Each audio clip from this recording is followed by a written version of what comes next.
السلام عليكم ورحمة الله وبركاته. الحمد لله الذي نحمده ونستعينه ونستغفره ونؤمن به ونتوكل عليه. أما بعد. அன்பிற்குரிய அல்லாஹ்வின் நல்லடியார்களே, அன்பு சகோதரர்களே, நாம் தொடர்ச்சியாக பார்த்து வரக்கூடிய துஆக்களினுடைய திக்ருகளினுடைய தொகுப்பில் இன்று நாம் பார்க்க இருக்கின்ற விடயம் என்னவென்றால், இன்றைய தினம் ரமலான் மாதம் பிறை 27 நாம் அசருடைய தொழுகையை தொழுதுவிட்டு இந்த துஆவை ஓதி அல்லாஹ்விடம் பிரார்த்தனை செய்வோம். இந்த துஆ மிக முக்கியமான ஒரு துஆவாக இருந்து கொண்டிருக்கின்றது.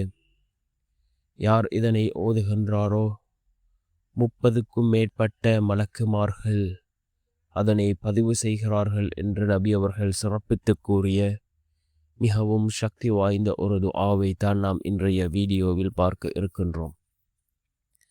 அன்பார்ந்த சகோதரர்களே, அல்லாஹ்வின் நல்லடியார்களே, நாம் கண்ணியமான ரமதானினுடைய மாதத்தை அடைந்தோம். இந்த ரமதானினுடைய மாதத்தில் கடைசி பகுதியில் நாம் இருந்து கொண்டிருக்கின்றோம். இந்த கடைசி பகுதி இது நரக விடுதலைக்குரிய பகுதி.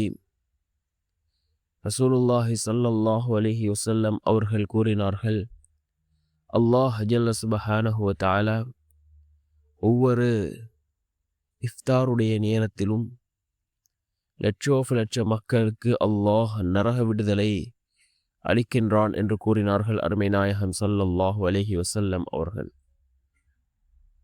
அதே போன்று யார் இந்த ரமலானை அடைந்தும் அல்லாஹினுடைய பாவ மன்னிப்பை பெற்றுக்கொள்ளவில்லையோ அவர் நாசமடையட்டும் என்று ஜிப்ரீல் அலைஹிஸ்ஸலாம் அவர்கள் துஆ செய்ய நபி அவர்கள் ஆமீன் என்று கூறினார்கள். நாம் அதிகமாக அல்லாஹ்விடத்திலே இஸ்திக்ஃபார் செய்வோம், தௌபா செய்வோம். நாம் செய்த பாவங்களை எண்ணி அல்லாஹ்விடத்திலே மன்றாடுவோம். நிச்சயமாக அல்லாஹ் நம்முடைய பாவங்களை மன்னிக்கின்றான். அன்பார்ந்த சகோதரர்களே, அல்லாஹ்வின் நல்லடியார்களே, கண்ணியமான ரமலானினுடைய மாதம் அமல்களை அதிகமாக செய்யக்கூடிய மாதம்.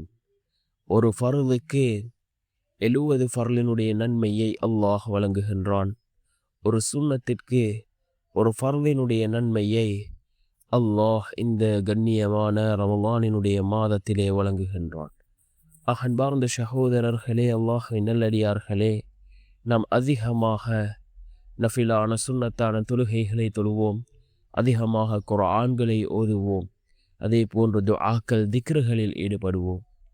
இந்த துஆவினுடைய சிறப்பை பற்றி நபி அவர்கள் கூறுகின்ற பொழுது, யார் இந்த துஆவை ஓதுகின்றார்களோ 30க்கும் மேற்பட்ட மலக்குமார்கள் அதனை அல்லாஹ்விடம் கொண்டு போய் பதிவு செய்கிறார்கள் என்று கூறினார்கள். புகாரி என்கின்ற நபிமொழி தொகுப்பு நூலிலே இந்த ஹதீஸ் பதிவு செய்யப்பட்டிருக்கின்றது. என்ன துஆ?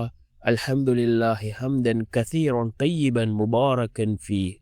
அல்ஹம்துலில்லாஹி ஹம்தன் கஸீரன் தய்யிபன் முபாரக்கன் ஃபீஹ்.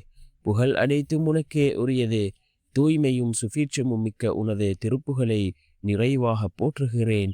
தூய்மையும் வளமும் வாய்ந்த அதிகமான புகழ் அனைத்தும் அல்லாஹுக்கே உரிய